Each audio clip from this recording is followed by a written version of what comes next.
Monika Gomes de Silva college के staff list में आपका नाम नहीं है। यहाँ तक कि डीन और एडमिन स्टाफ आपको जानता तक नहीं, न नाम से न चेहरे से। नताशा, अभी उसका सिर्फ एक झूठ पकड़ा गया है, आगे देखो और क्या क्या पता चलता है। जॉर्ज, लेकिन मोनिका कॉलेज जाती थी, मुझे अच्छी तरह से पता है।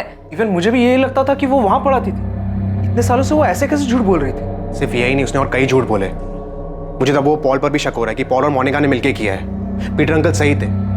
अब तो मुझे भी यकीन हो गया कि सारी डेथ नेचुरल डेथ नहीं थी। आई एम श्योर उनसे कुछ गलती हो रही है। मतलब गलती कॉलेज स्टाफ की है कि वो आपको नहीं पहचान रहे? नहीं, कॉलेज नहीं, गलती नताशा और जॉर्ज कर रहे हैं। मैंने कभी उनसे कहा ही नहीं कि मैं डिसिल्वा कॉलेज में प्रोफेसर हूँ। पता नहीं गलती कर रहे हैं या फिर जानबूझकर झूठ बोल रहे हैं। मैं डिसिल्वा कॉलेज जाती हूँ, लेकिन पढ़ाने के लिए नहीं, अपने काम से। अपने काम से मतलब? मैं पढ़ने जाती हूँ। तो अब आप कह रही हैं कि आप डिसिल्वा कॉलेज की स्टूडेंट हैं? नहीं, मैंने ये नहीं कहा। मैं तो ऑलरेडी ग्रेजुएट हूँ। पढ़ने का शौक है, इसलिए डिसिल्वा कॉलेज की लाइब्रेरी जाती हूँ। इनफैक्ट वही नहीं, और भी लाइब्रेरीज जाती हूँ। तो मिस्टर पॉल, आप भी यही कह रहे हैं कि आपको पता नहीं था कि मोनिका डिसिल्वा कॉलेज में पढ़ाती है? एक्चुअली सर, मुझे लगता था कि वो वहाँ पढ़ाती है, लेकिन उसने सामने से कभी कहा नहीं कि वो उस कॉलेज में प्रोफेसर है। और जब मैंने पूछा तो उसने बताया कि वो वहाँ सिर्फ लाइब्रेरी में पढ़ने जाती है। वो सही बोल रही हैं। हमारे लाइब्रेरी मिसेस गायत्री कुंदनकर ने बताया कि मोनिका यहाँ लाइब्रेरी में रेगुलरली आती है। मिस्टर रसल, मोनिका ना तो स्टाफ में है ना स्टूडेंट है, फिर भी वो पिछले 15 सालों से रेगुलर यहाँ आ रही है। वो ऐसे कॉलेज में लाइब्रेरी में एंटर कैसे हो सकती है? आप लोगों ने अलाउ कैसे किया? मैं खुद ये सुनकर हैरान हूँ इंस्पेक्टर। अजीब बात है, मतलब कैसे कोई ऐसे झूठ बोल सकता है कि वो यहाँ टीचर है, और क्यों, जबकि उसका इस कॉलेज से कोई लेना देना ही नहीं। क्यों? मोनिका ने क्यों झूठ बोला कि वो डिसिल्वा कॉलेज में केमिस्ट्री की प्रोफेसर है? इन्वेस्टिगेट कर रही टीम को यह समझ में नहीं आ रहा था कि मोनिका के इस तरह से झूठ बोलने का कारण क्या था। क्या इन्वेस्टिगेशन में इस क्यों का जवाब मिलने वाला था? इन 6 मौतों को अब मर्डर की तरह से देखा जाने लगा था। सर, मुझे तो यही लगता था कि वो यहाँ पर पढ़ाती है। काफी टाइम से मैंने उसका आईडी कार्ड भी नहीं चेक किया था। वो रेगुलरली यहाँ आती थी। अगर मुझे पता होता कि उसका इस कॉलेज से कोई लेना देना नहीं है तो मैं उसे अंदर घुसने भी नहीं देती थी। आपने आखिरी बार उसका आईडी कब देखा था? सर, याद नहीं है, काफी पुरानी बात है। पर हाँ, मुझे इतना याद है कि उसके पास स्टाफ का एक आईडी कार्ड था।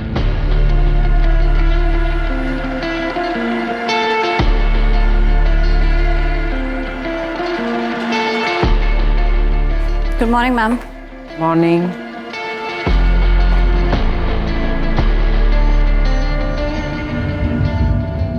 आपके पास उन किताबों की लिस्ट है जो उसने यहाँ से इशू करवाई हो और अपने घर लेके गई हो? वो कोई भी किताब अपने घर नहीं ले जाती थी। जो भी किताब पढ़ती थी वो यहीं पर पढ़ती थी। बल्कि मैंने उसे 1-2 बार कहा भी था, मोनिका, मैंने देखा है तुम किताबें यहीं पर बैठकर पढ़ती हो, घर क्यों नहीं ले जाती? आराम से पढ़ लिया करो ना। मैडम, मुझे कोई भी काम अधूरा छोड़ना पसंद नहीं है, इसलिए यहीं पे पढ़ लेती हूँ। और वैसे भी घर पे और भी बहुत सारे काम होते हैं। मुझे भी ये समझ में नहीं आ रहा है कि ये हो कैसे सकता है। वो लाइब्रेरी में आती है, यहाँ तक कि हमारी सिक्योरिटी भी नहीं रोकती उसे यहाँ आने के लिए। उन्हें भी ये लगता है कि वो यहाँ पढ़ाती है। साहब, वो मैडम तो मेरे यहाँ पे नौकरी लगने से पहले से आती हैं, सब जानते हैं उन्हें साहब। कभी आई कार्ड चेक किया तुमने उनका? साहब, जिन टीचर को रोज आते जाते देखते हैं उनसे आईडी कार्ड कैसे मांगेंगे साहब?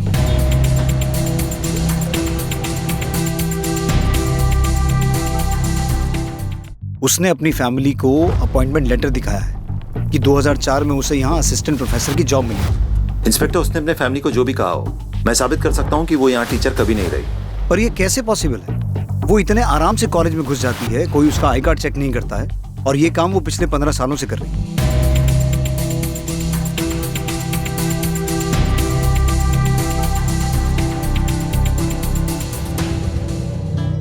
अगर हम ये भी मान ले कि उसने आईडी कार्ड जाली बनवाया होगा और उसी के बेस पे सबने उसे टीचर मान लिया, तब भी आईडी कार्ड हर साल नए बनते हैं। उसने 15 साल कैसे मैनेज किया होगा?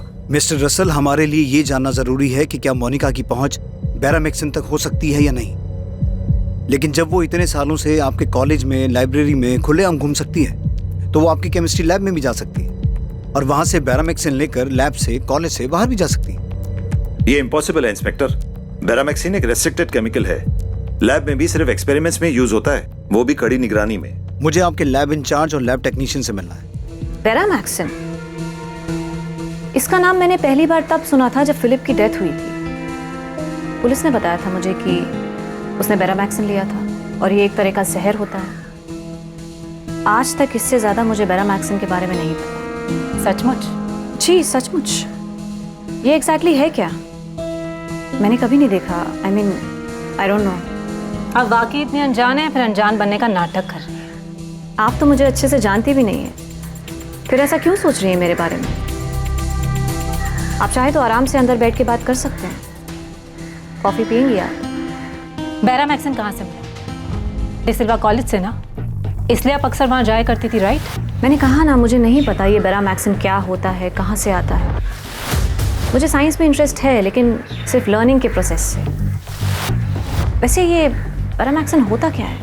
इंस्पेक्टर, ये हमारे लैब टेक्नीशियन हैं, दीपक मंदार, बीरेन चैटर्जी। ये दोनों 1999 से यहाँ काम कर रहे हैं। यहाँ स्टूडेंट्स जो केमिकल यूज़ करते हैं एक्सपेरिमेंट्स के लिए, आप उसके इंचार्ज हैं? Yes sir.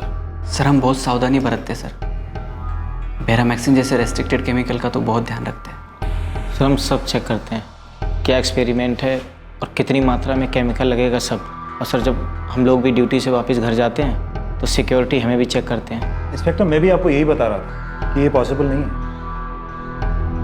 आप दोनों मोनिका गोम्स को जानते हैं? लाइब्रेरी में कई बार मुलाकात हुई है उनसे, कई बार बातें भी हुई हैं। मैं भी मिला हूँ सर उनसे कई बार, पर मुझे ये नहीं पता था कि वो केमिस्ट्री पढ़ाती है। मुझे लगा किसी और डिपार्टमेंट में। मोनिका से बेरामैक्सिन को लेकर कोई बात हुई है?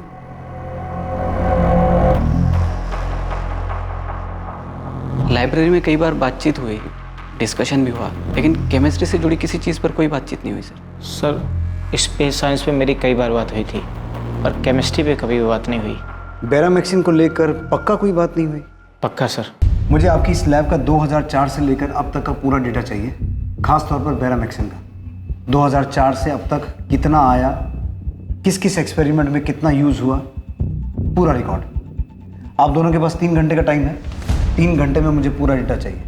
मिस्टर रसल, मैं दीपक मंदार और बीरेन चैटर्जी को क्राइम ब्रांच बुला रहा हूँ इन्वेस्टिगेशन के लिए। इंस्पेक्टर, आप इन दोनों पे शक कर रहे हैं? ये दोनों हमारे पुराने स्टाफ मेंबर्स में से हैं। मिस्टर रसल, मोनिका के पति फिलिप के मामले में ये शक जताया गया था कि वो मर्डर था, क्योंकि उसकी बॉडी में बेरामैक्सिन के ट्रेसेस मिले थे। लेकिन ये साबित नहीं हो पाया कि बेरामैक्सिन आया कहाँ से था। उसके बाद 3 डेथ और हुई, पीटर फर्नांडिस, जेनिफर डिमेलो और रेचल डिमेलो। और फिलिप की डेथ से पहले उसके घर में 2 डेथ्स और हुई थी, उसकी माँ मारिया गोम्स और उसके पिता अल्बर्ट गोम्स। 6 डेथ्स जिन्हें नेचुरल डेथ मान लिया गया था, अब उन्हें मर्डर की नज़र से देखा जा रहा है, क्योंकि ऐसा शक है कि सबके मर्डर में बेरामैक्सिन का इस्तेमाल हुआ होगा। और इन सभी केसेस में हमारी प्राइम सस्पेक्ट मोनिका है। अब ये तो साबित हो चुका है कि मोनिका फर्जी तरीके से आपके कॉलेज में घुसी थी, और मुझे पूरा यकीन है कि मोनिका को बेरामैक्सिन आपके कॉलेज से ही मिला है।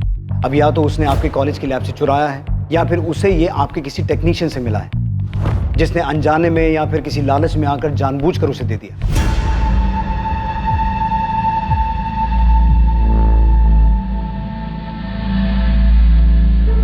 जानबूझकर दिए जाने के चांसेस ज़्यादा हैं, क्योंकि मैं मोनिका को ज़्यादा तो नहीं जानता, लेकिन इतना समझ गया हूं कि वो बहुत शातिर औरत है। उससे उगलवाना मुश्किल होगा, इसलिए हमें आपकी मदद की ज़रूरत पड़ेगी, और मैं उम्मीद रखता हूं कि आप कोऑपरेट करेंगे।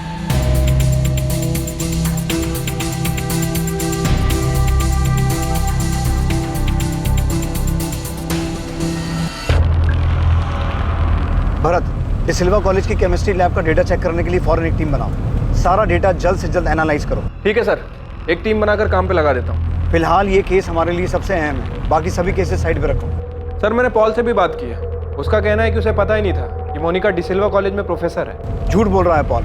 उसकी 6 साल की बेटी और वाइफ भी मरी है। उससे हमें सिर्फ मोनिका के बारे में नहीं, बल्कि ये भी पूछताछ करनी है कि इस सब में उसका क्या रोल है।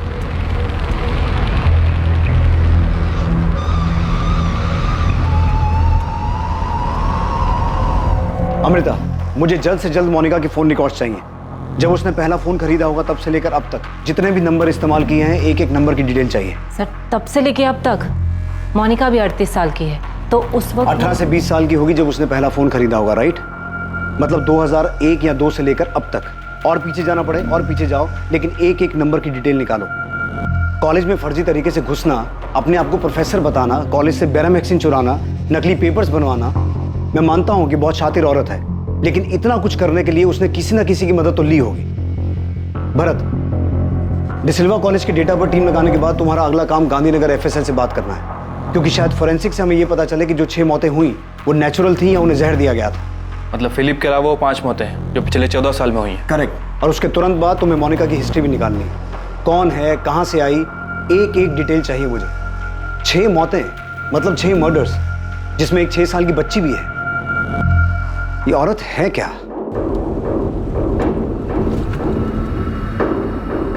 सर, अब मैं यकीन से कह सकता हूं कि जॉर्ज का मोनिका पे शक गलत नहीं है और पीटर फर्नांडिस का शक भी सही था। उसने बहुत कोशिश की, लेकिन शायद हमारी टीम से कहीं ना कहीं चूक हो गई, वरना जेनिफर डिमेलो और रेचल डिमेलो को बचाया जा सकता था। अब सर उन्हें बचा तो नहीं पाए, लेकिन न्याय तो दिलवा सकते हैं। और सर उसके लिए हमें Maria Gomes, Albert Gomes, Peter Fernandes, Jennifer D'Mello और रेचल डिमेलो की बॉडी को ग्रेव से बाहर निकालना होगा। तुम्हें लगता है एफएसएल को इन डेड बॉडी से कुछ हाथ लगेगा? क्योंकि आखिरी बॉडी 4 साल पहले और पहली 14 साल पहले दफनाई गई थी। सर, मैं यकीन से कह सकता हूं कि उन 6 लोगों की डेथ नेचुरल डेथ नहीं थी, बल्कि मर्डर्स है। मैं जानता हूँ ये काफी चैलेंजिंग होगा, लेकिन फिर भी लेट्स डू इट। तुम गड़े मुर्दे उखाड़ते और हम उस मुर्दे में जो कुछ बचा हुआ होता है उससे उसका पूरा इतिहास निकाल लें। डेड बॉडी निकालने की परमिशन के बाद मुझे बॉडीज निकालते वक्त आपकी टीम की जरूरत पड़ेगी। इन्फॉर्म कर देना, मेरी टीम वहां पहुंच जाएगी। मैं इस केस के ऊपर अभी मेरा काम शुरू कर देता हूँ। ये केस बहुत इंटरेस्टिंग होने वाला है। भावेश, मैंने तुम्हें एक नंबर भेजा है, जरा उसका पता लगाओ। ये एक नंबर है जो काफी टाइम से एक्टिव है। मैं जानती हूँ भावेश कि ये काम आसान नहीं है, लेकिन क्या करें, ये केस भी आर्कियोलॉजी के एक्सपेक्टेशन से कम नहीं है। अमृता जी, आप इस नंबर का 2003 से रिकॉर्ड मांग रहे हैं। ऊपर से इस नंबर पे जिससे बात हुई है उनका भी उतने साल पुराना रिकॉर्ड, और सर्वर में इतना डाटा मेंटेन थोड़ी होता है। अच्छा, जितना निकलता है उतना तो भेजो। डेड बॉडीज को खोद कर बाहर निकालने के लिए हमें मजिस्ट्रेट का ऑर्डर लगेगा। मैं आज ही लेटर भेजता हूँ। जितनी जल्दी परमिशन मिलेगी उतना अच्छा है। मैं चर्च अथॉरिटी से बात करता हूँ, अगर वहाँ से भी किसी तरह की परमिशन की ज़रूरत है तो ले लेता हूँ। पर साथ साथ तुम्हें ये भी पता करना होगा कि मोनिका को बैरामैक्सिन मिला कहाँ से, क्योंकि अगर 14 साल पुरानी डेड बॉडीज से कुछ नहीं मिला तो हमें बैरामैक्सिन के सोर्स को ही ट्रैक करना होगा।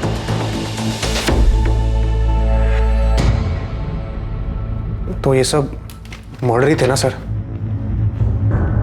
जॉर्ज, हम डिसिल्वा कॉलेज की केमिस्ट्री लैब का पिछले 15 साल से अब तक का रिकॉर्ड चेक कर रहे हैं, लेकिन ग्रेव्स में से डेड बॉडी को खोद के निकाल के उसमें से बैरामैक्सिन के बारे में पता करना आसान काम नहीं है। और अगर पता नहीं चल पाया कि जहर दिया गया था तो फिलिप की डेथ के अलावा बाकी सब की डेथ नेचुरल मान ली जाएगी। अगर इन डेड बॉडीज में से कुछ नहीं मिलता तो ये केस आगे नहीं बढ़ सकता, जब तक ये ना पता चले कि मोनिका को बैरामैक्सिन कहाँ से मिला। सर, लेकिन आपको ये तो पता चल चुका है ना कि मोनिका 15 साल से वो फेक आईडी से अपने आप को डिसिल्वा कॉलेज की टीचर बता रही थी। इसका मतलब ये होता है कि औरत फ्रॉड है। सर, मुझे तो ये भी यकीन हो गया है कि डैड की जो विल मोनिका ने पीटर अंकल को ला कर दी थी वो भी फेक थी। सर, डैड के विल को हम कोर्ट में चैलेंज करने ही वाले थे। फिलिप की डेथ हो गई इसलिए हम दोनों ने अपनी मर्जी से सब कुछ मोनिका को दे दिया, और उसने अपने नाम पे सब कुछ ट्रांसफर करवा भी लिया था। सारी प्रॉपर्टीज, बिजनेस सब मेरे सामने ही उसके नाम पे ट्रांसफर हुआ था। इनफैक्ट पीटर अंकल और मैंने खुद उन पेपर्स पे साइन किए थे विटनेसेस के तौर पे। नताशा, जॉर्ज, ये केस इतना आसान नहीं होगा। हमें 14 साल पीछे जाना होगा और हर उस चीज़ को प्रूव करना होगा जिससे ये साबित हो कि वो 6 डेथ्स मर्डर्स थे। और सबसे पहले हमें ये पता करना होगा कि मोनिका को बैरामैक्सिन कहाँ से मिला। इतने रिस्ट्रिक्टेड केमिकल के बारे में इतनी जानकारी कहाँ से मिली? मैं यकीन के साथ कह सकता हूँ कि डिसिल्वा कॉलेज में घुसने के लिए उसने फर्जी डॉक्यूमेंट्स बनाए थे, तो हो सकता है तुम्हारे फादर की विल भी उसने फर्जी बनाई हो। पीटर अंकल भी यही समझाने की कोशिश कर रहे थे। वही थे जिन्होंने फिलिप के बॉडी में वो ब्लू मार्क देखा था। सर, माय गॉड, मतलब पीटर अंकल को पता चल गया था कि फिलिप का मर्डर हुआ है, इसलिए सर वो। मोनिका की फैमिली में कौन कौन है? उसके माँ बाप, भाई बहन, कोई और रिश्तेदार, कोई भी? हाँ सर, उसके मॉम डैड है, कैनाकोना में रहते हैं। लीना, मैं जा रहा हूँ। सेबी, इलेक्ट्रिसिटी बिल भरना मत भूलना। हाँ, भर दूंगा। मुझे नहीं लगता कि मोनिका अपनी फैमिली से काफी टाइम से मिली है। मतलब? उनके बीच में रिलेशंस कुछ ठीक नहीं थे। मोनिका के पेरेंट्स फिलिप के डेथ पे भी नहीं आए थे। आई डोंट नो उसने इन्फॉर्म भी किया होगा या नहीं उनको।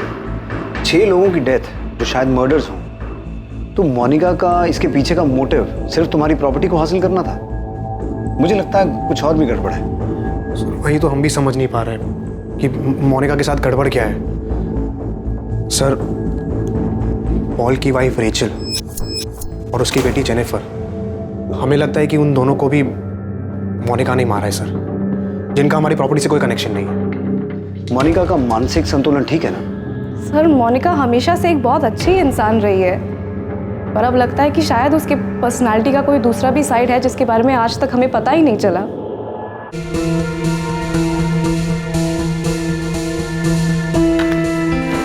क्या हुआ पॉल?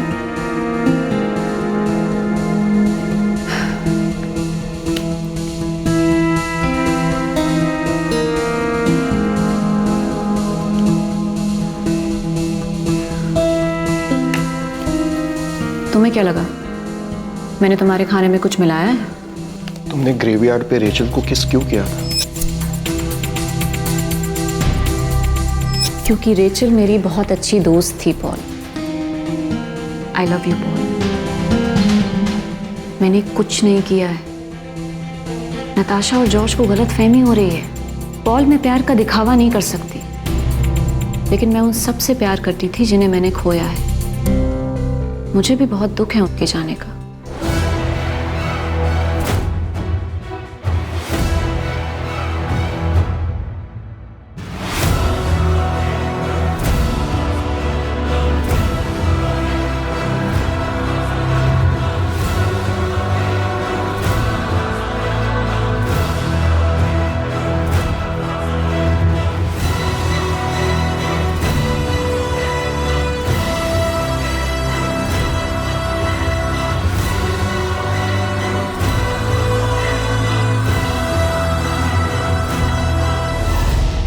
क्राइम ब्रांच की स्पेशल टीम डिसिल्वा कॉलेज की केमिस्ट्री लैब का 2004 से अब तक का डेटा बहुत बारीकी से जांच रही थी कि बेरामैक्सिन कब कितनी मात्रा में आया और कहां-कहां इस्तेमाल हुआ। लैब टेक्नीशियन दीपक मंदार और बीरेन चैटर्जी को भी पूछताछ के लिए बुलाया गया था। इसी दौरान मारिया गोम्स, एल्बर्ट गोम्स, फिलिप गोम्स और पीटर फर्नांडिस के अवशेष जांच के लिए ग्रेव्स खोदकर बाहर निकालने की परमिशन भी मिल गई और जेनिफर डिमेलो और रेचल डिमेलो के भी ग्रेव्स को खोदकर उनके अवशेष बाहर निकालने की अनुमति मिल गई।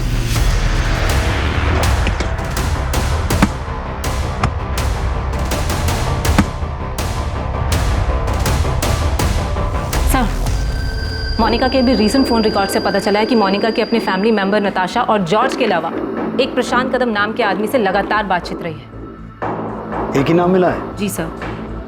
बहुत चालाक औरत है। एनीवे, प्रशांत कदम कौन है? सर पॉलिटिकल वर्कर है कलंगुट से। प्रशांत बहुत पॉलिटिकल वर्कर है, कलंगुट में पार्टी का काम देखता है, सॉलिड आदमी है, अच्छी पहुंच है उसकी।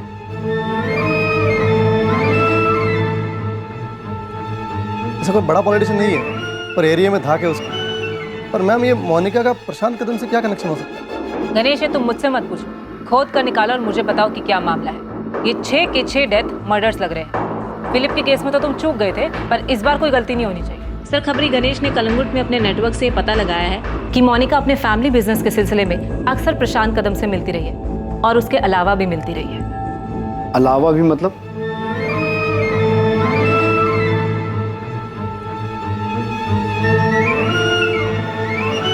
सर एक्चुअली कलंगुट में प्रशांत कदम का एक छोटा सा होटल है। सालों से मोनिका और प्रशांत वहां मिल रहे हैं। अब मोनिका को उठाकर पूछेंगे तो जाहिर सी बात है वो कहेगी ये बिजनेस मीटिंग थी, भले ही उसके प्रशांत कदम के साथ अवैध शारीरिक संबंध रहे। लेकिन हमारा उसकी पर्सनल लाइफ में कोई इंटरेस्ट नहीं है। लेकिन हमारे लिए ये जानना जरूरी है कि प्रशांत कदम उन 6 लोगों की डेथ या उनके मर्डर्स के बारे में कितना जानता है। उसे उठाकर सीधा सवाल करे तो? सीधा उठाकर सवाल पूछने की बजाय कोई दूसरा रास्ता ढूंढना होगा।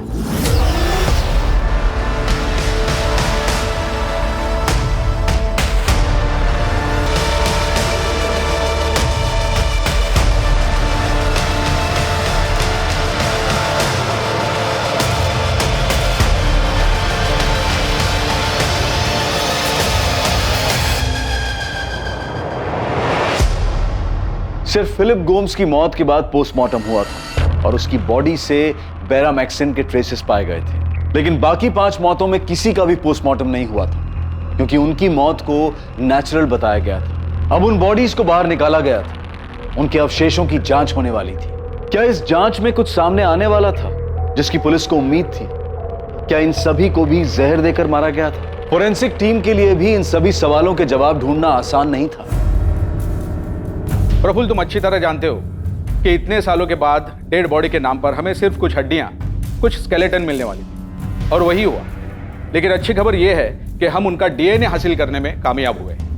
अब उसी से हमें एनालिसिस करना होगा, उसी से पता करना होगा कि जहर दिया गया था या नहीं। मुश्किल है, हाँ, पर नामुमकिन नहीं। गिरीश जी, आपने कहा नामुमकिन नहीं है, मतलब मुमकिन है। पता चल सकता है कि इनको जहर दिया गया था। इनकी मौत भी बैरामिक्सिन की वजह से हुई है। एग्जैक्टली। लेकिन मुझे थोड़ा टाइम दो, टेस्ट बहुत कॉम्प्लिकेटेड होने वाली है, लेकिन हम जरूर पता लगा लेंगे कि जहर दिया गया था या नहीं। थैंक यू गिरीश जी, आप टाइम लीजिए, लेकिन जितना जल्दी हो सके रिपोर्ट दीजिए प्लीज। सर, आप बार बार हमें यहाँ बुला लेते हैं। हमें जो पता था हम आपको सब बता चुके हैं। अब सर, बार बार परेशान करने से हम आपको कुछ नया तो बता नहीं देंगे। सर, हमने सच में कुछ नहीं किया है सर। हमको नहीं मालूम मोनिका को किसने बैरामिक्सिन दिया, कहाँ से दिया, कुछ नहीं मालूम सर। लेकिन हमें तो कुछ और ही पता चला है। बैठो। वैसे आप लोगों को पता है ना कि हमारी एक टीम आपकी लैब का 2004 से लेकर अब तक का बैरामिक्सिन का रिकॉर्ड चेक कर रही थी। उसमें ये सामने आया है कि 2005, 2007, 2010, 2012, 13 और 2015 में आपकी लैब से बैरामिक्सिन गायब हुआ है। और ये वही 6 साल हैं जब गोम्स फैमिली और डिमेलो फैमिली में डेथ्स हुई थी। मैं बिल्कुल नहीं मान सकता सर। सर, बैरामिक्सिन लैब से आज तक गायब हुआ ही नहीं है। हुआ है, और हमें यह भी पता है कि कब हुआ और कितना हुआ। हमें तो ये भी पता चला है कि मोनिका को कैसे पता चला कि कितनी मात्रा में बैरामिक्सिन देना है जिससे दिल का दौरा तो पड़े लेकिन जांच में सामने ना आए।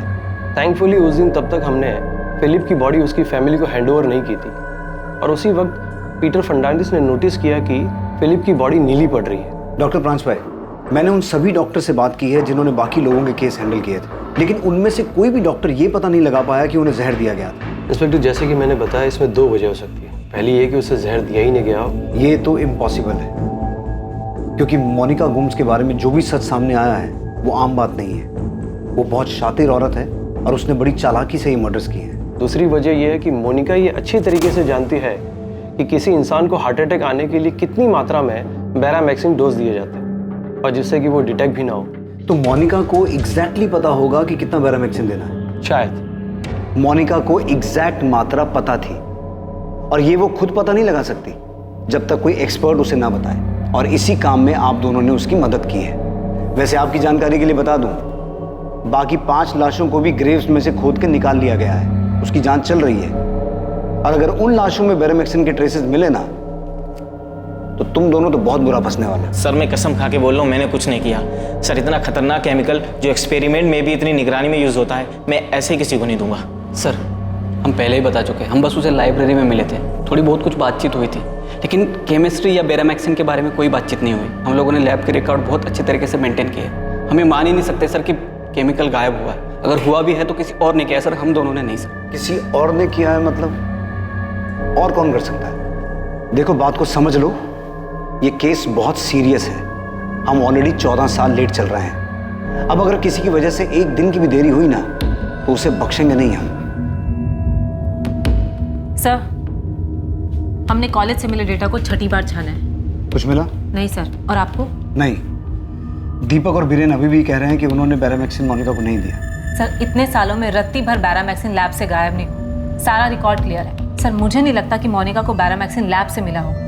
मोनिका को बैरामिक्सिन दीपक और बीरेन ने ना दिया हो, बल्कि किसी स्टूडेंट ने उसकी हेल्प की हो। एक्सपेरिमेंट के टाइम पे केमिकल चुराया और मोनिका को दे दिया। इंस्पेक्टर, स्टूडेंट्स को कोई भी केमिकल लैब से बाहर ले जाने की इजाजत नहीं है। वो उन्हें वहीं एक्सपेरिमेंट में यूज करने को मिलता है और वहीं खत्म करना पड़ता है। लेकिन जब मोनिका आपके कॉलेज में घुस सकती है, सबको बेवकूफ़ बना सकती है कि वो वहाँ पढ़ाती है, तो हो सकता है कि उसने किसी स्टूडेंट को बेवकूफ़ बनाया हो, उसे यूज़ किया हो। इंस्पेक्टर, सिर्फ इसलिए कि हमसे एक गलती हो गई कि वो यहाँ टीचर बन के आती रही और हम पकड़ नहीं पाए, इसका मतलब ये नहीं कि आप हमारे सारे स्टाफ पर शक करेंगे। और जब आपको हमारे स्टाफ से कुछ नहीं मिला तो आप हमारे स्टूडेंट पर शक करने लगे। और आप सिर्फ हम पर शक क्यों कर रहे हैं? बैरामिक्सिन सिर्फ हमारे लैब में नहीं यूज होता, बल्कि गोल्ड इंडस्ट्री में भी यूज होता है। आप वहां क्यों नहीं पता करते? वहां भी पता करेंगे, लेकिन मिस्टर रसल, मुझे एक बात का जवाब दीजिए कि मोनिका ने फेक केमिस्ट्री टीचर बन के जाने के लिए आपका ही कॉलेज क्यों चुना? कोई तो वजह होगी ना उसके पीछे। आप उन सभी ईयर्स के स्टूडेंट्स को चेक कीजिए जिन सालों में ये डेथ्स हुई हैं। मैं यकीन के साथ कह सकता हूं कि मोनिका आपके कॉलेज किसी खास मकसद से आई थी। ओके। अमृता। Yes sir. हमें फोरेंसिक से सभी डिटेल्स मिल जाएंगी। अगर ये पता चलता है कि इन सबको जहर दिया गया था तो ये सभी नेचुरल डेथ के केसेस मर्डर केसेस में तब्दील हो जाएंगे। लेकिन मर्डर को साबित करने के लिए, अपराधी तक पहुंचने के लिए हमें हर हाल में ये पता लगाना होगा कि बैरामेक्सिन आया कहाँ से। सर प्रशांत कदम को उठाएं, उससे पूछताछ करें। उठाते हैं प्रशांत। भरत कहाँ है? सर वो मोनिका के मम्मी पापा से मिलने कैना कोना गए। मुझे कैना कोना में मोनिका के पेरेंट्स के घर का एड्रेस मिल गया है। मैं थोड़ी देर में वहाँ पहुँच जाऊँगा। खबरी गणेश ने मेरी मधुकर सावंत से बात करवाई है। वो मोनिका और उसकी फैमिली को बचपन से जानता है। थोड़ी देर में उनसे बात करने वाला हूँ। गुड, मुझे यही पता करना था। भरत, पहले मधुकर से बात करो। फिलहाल मोनिका के माँ बाप से कुछ पूछताछ मत करना, वरना मोनिका अलर्ट हो जाएगी। मम्मा। यस बेटा। नताशा आंटी और जॉर्ज अंकल कह रहे थे कि बेटा उनकी बातों पर ध्यान मत दो, उनकी बातों का कोई मतलब नहीं। पर मम्मी वो पापा के बारे में बात कर रहे थे। जेम्स, वो दोनों बहुत परेशान है बेटा। तुम टेंशन मत लो, मैं उनसे बात करती हूँ, उनकी परेशानी दूर कर दूंगी।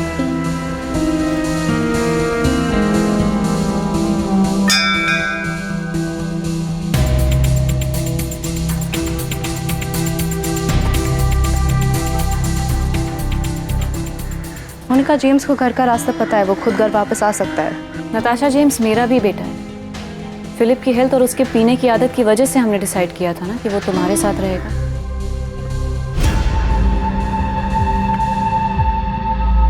नताशा, तुम और जॉर्ज जो कर रहे हो ना मेरे साथ, वो ठीक नहीं है। और जो तुमने किया वो सही था। इतने सालों तक तुम झूठ बोलती आ रही हो कि तुम कॉलेज में प्रोफेसर हो। क्यों? क्या जरूरत थी? तुम कर क्या रही थी मोनिका? मैं वहाँ पढ़ाई कर रही थी नताशा, रिसर्च कर रही थी। इनोसेंट लोगों को मारने का research? Mamma, dad, Philip, Peter uncle, Rachel, Jennifer. Monica, तुमने इन सबको मार दिया। तुमने ये सब कुछ अकेले किया या पॉल ने भी तुम्हारा साथ दिया सब पे? जॉर्ज कहाँ है नताशा? लिसन मोनिका, जॉर्ज वापस लंदन चला गया, तुम उसको छोड़ो। तुम मेरे सवाल का जवाब दो। वापस चला गया? एक बार मुझसे मिलने तक नहीं आया। तो तुमसे डर लगता है? और मुझे भी। ओ हेलो मोनिका, मैं तुमसे कुछ पूछ रही हूँ। बाय नताशा।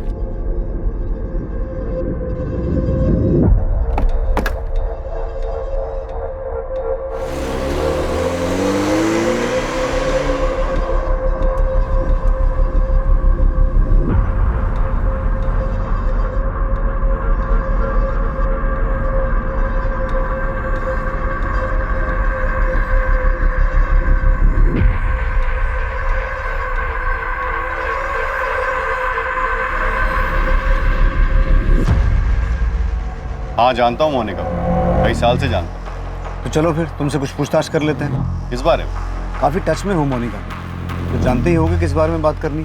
वैसे तुम्हारे पार्टी प्रमुख से बात हो गई। अगर इस सब में तुम्हारा कोई हाथ है तो हम तुम्हें अरेस्ट कर सकते हैं।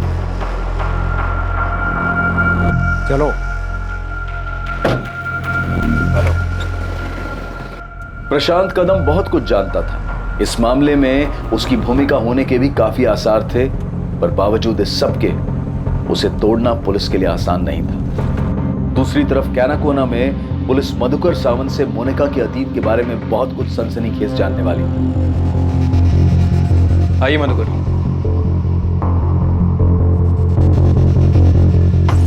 वो मोनिका का शादी का बाद से ही मैं उसको कभी नहीं मिला है सर। और उसका माँ बाप सेबेस्टियन और लीना, वो भी कभी कभार ही मिले होंगे। मधुकर जी, हमें एक मामले में मोनिका गोम्स पे शक है और इसी वजह से मैं यहाँ तक आया। ये गणेश बताया मेरे को। सब मधुकर जी बता रहे थे कि बड़ी अजीब हिस्ट्री है इस मोनिका गोम्स की। कैसे हिस्ट्री? साहब वो स्कूल के टाइम से ही बहुत लफड़ा करती थी, अजीब बर्ताव था उसका। मोनिका, पैसे कहाँ हैं? पैसे कहाँ हैं मोनिका? मुझे नहीं पता, मैंने नहीं लिया। मोनिका, तू झूठ बोल रही है ना? मैंने तुझे देखा, पर्स के आजू बाजू में डेस्क के पास तू घूम रही थी। मैंने तुझे पूछा ना कि तू क्या कर रही है, तूने क्या बोला मुझे? कि तू बुक ढूंढ रही है। तूने मुझे झूठ बोला ना? मैं बुक ढूंढ रही थी। झूठ, फिर झूठ, एक के बाद एक झूठ। मुझे डेस्क के पास बुक कहाँ से आई तेरी? हाँ, कहाँ से आई? बोल।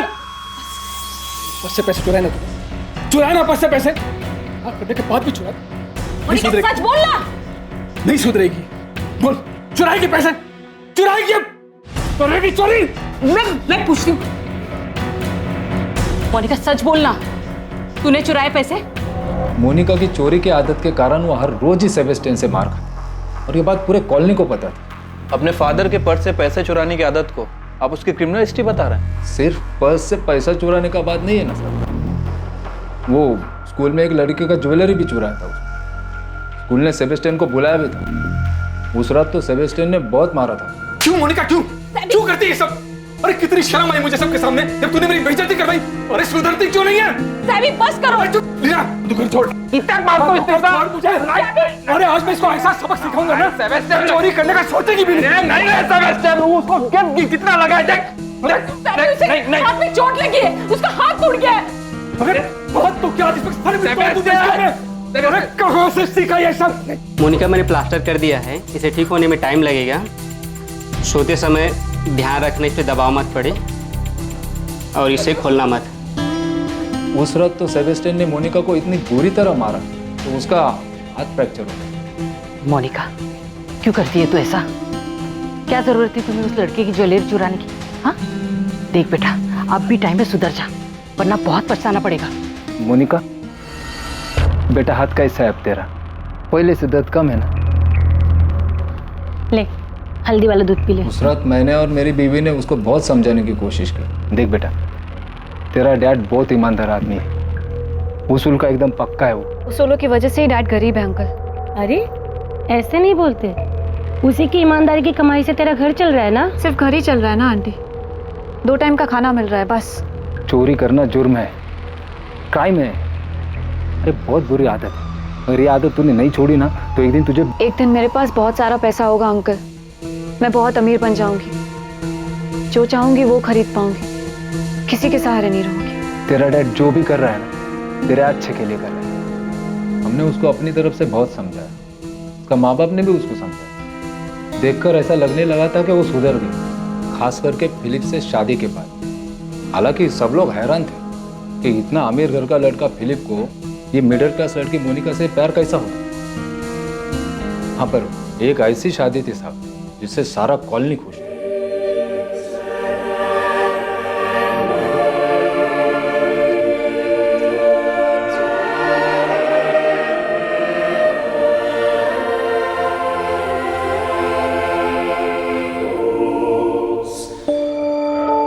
मोनिका के माँ बाप ही नहीं बल्कि आपकी कॉलोनी उसकी शादी से खुश थी। मधुकर जी, हमें पता चला है कि मोनिका काफ़ी टाइम से अपने पेरेंट्स से मिलने नहीं गई और उसके पेरेंट्स भी काफ़ी समय से मोनिका से मिलने नहीं आए, यहाँ तक कि फिलिप्स गोम्स की मौत हो जाने के बाद भी नहीं। ऐसा क्यों?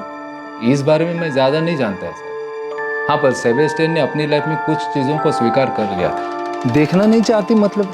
मैं कुछ समझा नहीं।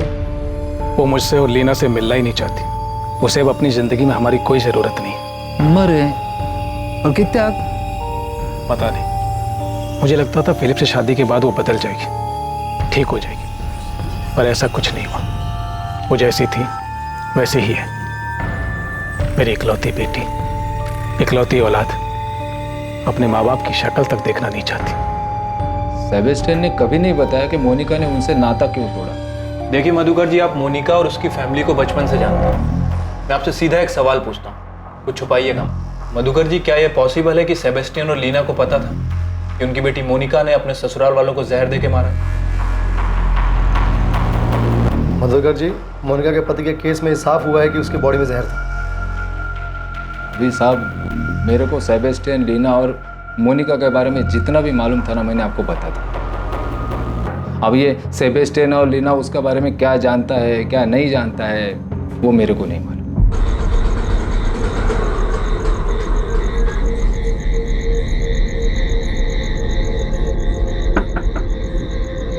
ऐसा कोई ना कोई तो जरूर था जो इन 6 लोगों की मौत और उनके मर्डर होने के बारे में जानता था।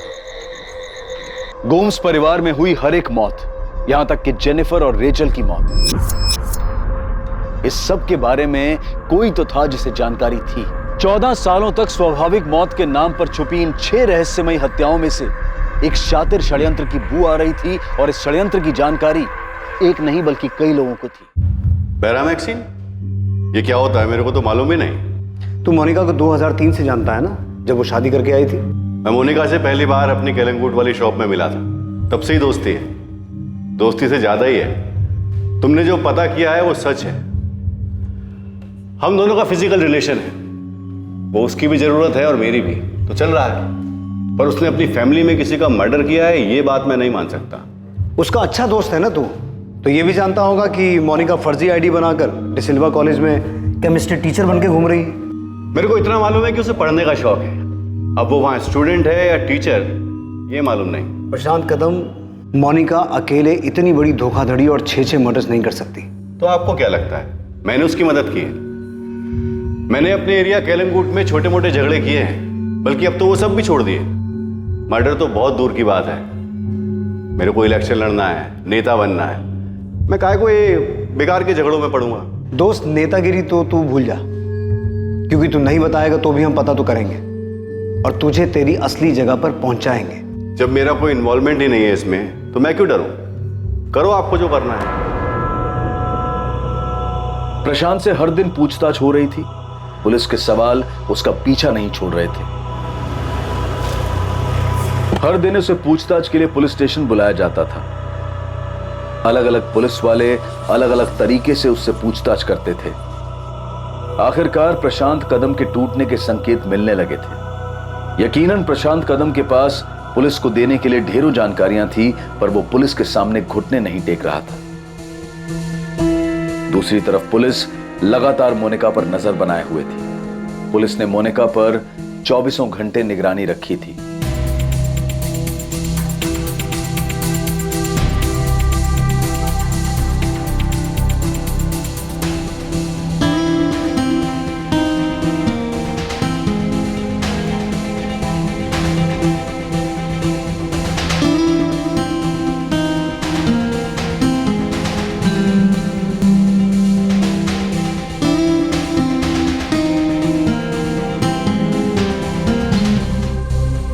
मिस हो गया सर।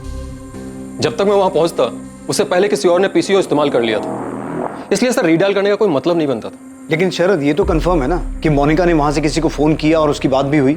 हाँ सर, पूरे 2 मिनट तक बात हुई।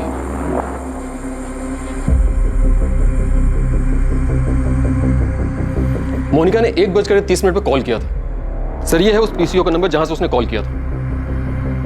अमृता, इस लैंडलाइन नंबर के कॉल रिकॉर्ड्स मंगवाओ। ये जानना बहुत जरूरी है कि उसने किसको कॉल किया था। जी सर। पर भाऊ, इसमें मेरा कोई हाथ नहीं है। मैंने कोई बैरामैक्सिन या ऐसा कुछ भी सप्लाई नहीं किया है। देख प्रशांत, तू पार्टी मेंबर है और इस औरत पे पुलिस को 1 नहीं 6 मर्डर का शक है। ऐसा नहीं हो कल पार्टी को इसकी या तेरी वजह से।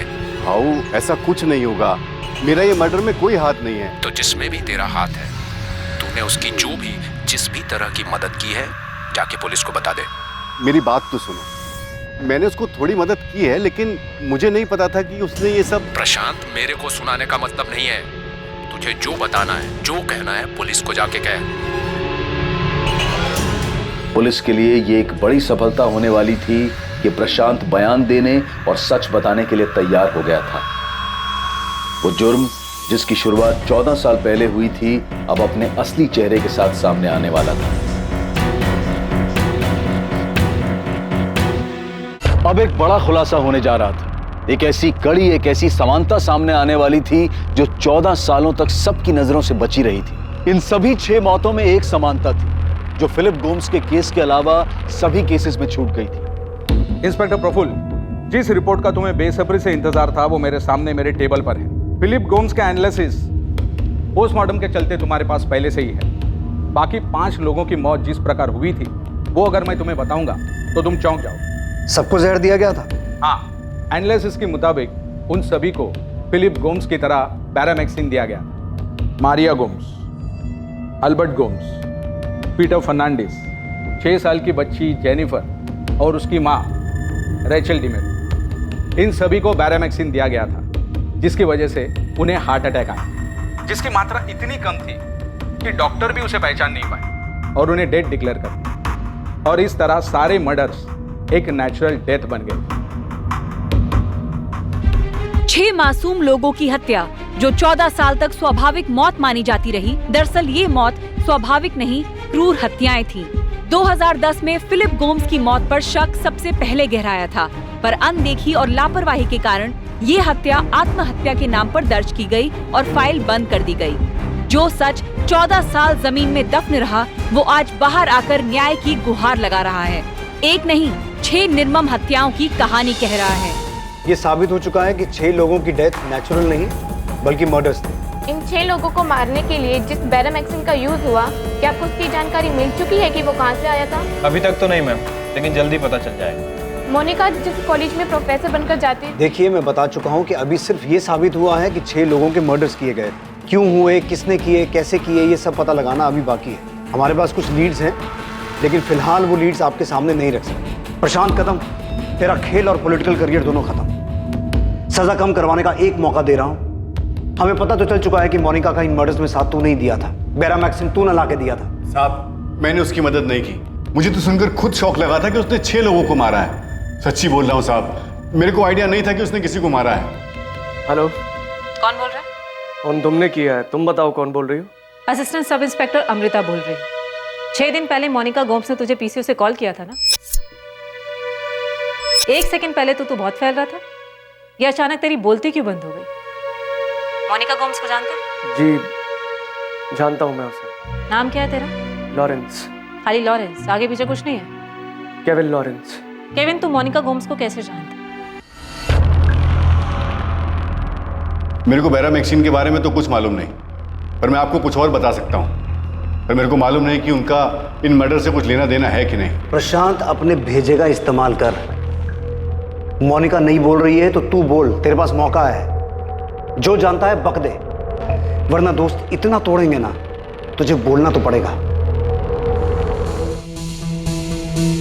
तू 24 घंटे हमारी निगरानी में, इसलिए भागने की सोचना भी मत। तेरे लिए यही अच्छा होगा कि तू खुद दोना पोला क्राइम ब्रांच में आके रिपोर्ट कर, वरना हम तुझे उठा लेंगे, समझा? अब तक जो सच सामने आए थे वो पूरी तरह से अविश्वसनीय थे, लेकिन अभी और भी रहस्य थे इस केस के, और भी खुलासे होने बाकी थे। ये वो 6 दर्दनाक भयानक हत्याएं थी जो 14 साल पहले से घट रही थी। इस दर्दनाक भयानक केस में सबसे हैरान करने वाली बात यह थी कि हत्याओं की इस श्रृंखला को रोका जा सकता था। ये हत्याएं कभी नहीं होती। ये सब हत्याएं और वो खुलासे जो होने बाकी हैं, जब उनका सच सामने आएगा और ये पता चलेगा कि ये सब क्यों, कैसे और किसने मिलकर किया था, तो सिर्फ पुलिस इन्वेस्टिगेशन में नहीं बल्कि पूरे देश में हड़कंप मचने वाला था। जॉर्ज, ये केस बहुत सीरियस हो गया है। मुझे लगता है तुम्हें गोवा आ जाना चाहिए। हाँ नताशा, मैं आ रहा हूँ। मोनिका ने पुलिस को कुछ बताया? अभी तक तो नहीं। मुझे तुम्हें कुछ बताना है जो मैंने तुम्हें आज तक नहीं बताया। क्या बताना है नताशा?